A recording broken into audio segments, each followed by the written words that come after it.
Senhora presidente, caros colegas vereadores, saudar de uma forma especial a plateia, mas me referi, em função do projeto, aos diretores do Hospital Virvi Ramos, a diretora Cleciane e o meu amigo Geraldo, que estão aqui presenciando esse projeto importante. A gente sabe da dificuldade desse projeto. A gente tem acompanhado e lutado como presidente da Comissão de Saúde, nós como Comissão de Saúde, para que se resolva da melhor forma possível essa situação do materno-infantil. A gente, por várias vezes, estivemos no Hospital Pompeia, quando deu o impasse no final do ano passado, no Virvi Ramos, por várias vezes também, acompanhando as obras. E a minha posição como presidente da Comissão de Saúde é no sentido de agilidade, sim. É um assunto relevante, é um problema sério que nós temos que responder, nós temos que cobrar. E os vereadores têm se posicionado muito nesse sentido.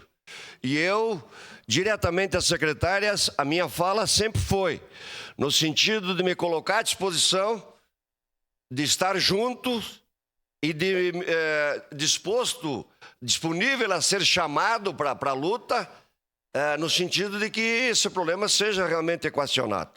Espero que não chegue na data prevista e as coisas não tenham a solução.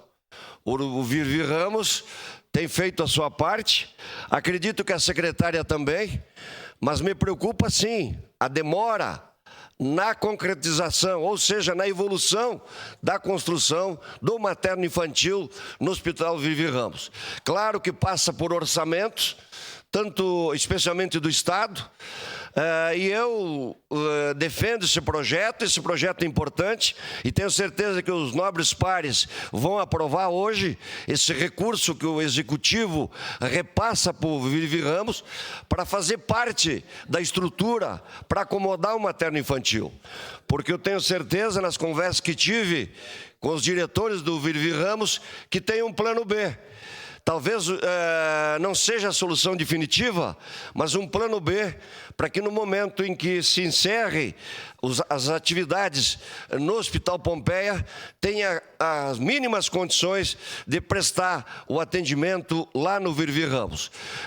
Peço aos nobres pares a aprovação e eu continuarei sim cobrando da secretária, como sempre fiz, porque a minha função como presidente da Comissão de Saúde, tenho certeza que é a função de todos os membros da Comissão de Saúde, é cobrar para que aquilo que seja necessário para prestar um atendimento melhor para a população ocorra de uma forma rápida e precisa. Então, esse recurso vem ao encontro do planejamento que eu e tenho certeza todos aqui penso em contribuir, fazer a nossa parte para que o materno-infantil receba as mães, as famílias, de uma forma adequada e com segurança no Virvi Ramos. Era isso, senhora presidente. Meu muito obrigado.